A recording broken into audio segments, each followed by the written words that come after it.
দেখতে দেখতে শেষের পথে ফিফা বিশ্বকাপের এবারের আসর। আগামী 19 জুলাই দিবাগত রাতে শিরোপার লড়াই মুখোমুখি হবে আর্জেন্টিনা ও স্পেন। যে দল জিতবে বিশ্বকাপ ট্রফির সঙ্গে তারা পাবে বড় অঙ্কের প্রাইজ মানিও। গত ডিসেম্বরে 2026 বিশ্বকাপের জন্য 655 মিলিয়ন মার্কিন ডলার প্রাইজ মানি ঘোষণা করে ফিফা, বাংলাদেশি মানে যা প্রায় 8,081 কোটি টাকা।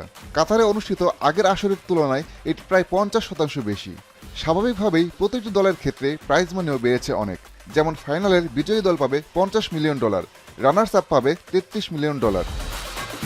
বিশ্বকাপের তৃতীয় ও চতুর্থ হওয়া দলগুলো পাবে যথাক্রমে 29 ও 27 মিলিয়ন ডলার। কোয়ার্টার ফাইনালে বিদায় নেওয়া মরক্কো, বেলজিয়াম, নরওয়ে ও সুইজারল্যান্ড প্রত্যেকে 19 মিলিয়ন ডলার করে পাবে। রাউন্ড অফ 16-এ বিদায় নেওয়া 8টি দল 15 মিলিয়ন ডলার করে পাচ্ছে। আমি ভরসা রাখি হিরন স্মার্ট ওয়াটার পিউরিফায়ারে।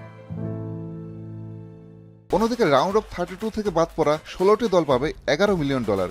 গ্রুপ পর্ব থেকে বিদায় নেওয়া দলগুলো 9 মিলিয়ন ডলার করে পাচ্ছে।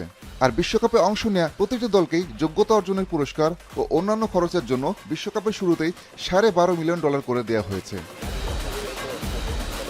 বিশ্বকাপে এই প্রাইজ মানি খেলোয়াড়দের নয়, বরং দেশগুলোর ফুটবল ফেডারেশন বা অ্যাসোসিয়েশনের কাছে দেওয়া হয়। এরপর সংশ্লিষ্ট সংস্থাগুলো খেলোয়াড় ও কোচদের মধ্যে কে কত টাকা পাবে সে বিষয়ে সিদ্ধান্ত নেয়। ফিফার ধারণা 48 দলের এই বিশ্বকাপ থেকে তাদের 10 বিলিয়ন ডলারেরও বেশি আয় হবে। সে হিসেবে সংস্থাটির মোট আয়ের প্রায় 6.5% দেওয়া হবে প্রাইজ মানি হিসেবে। আসাদুজ্জামান লিটন, এখন।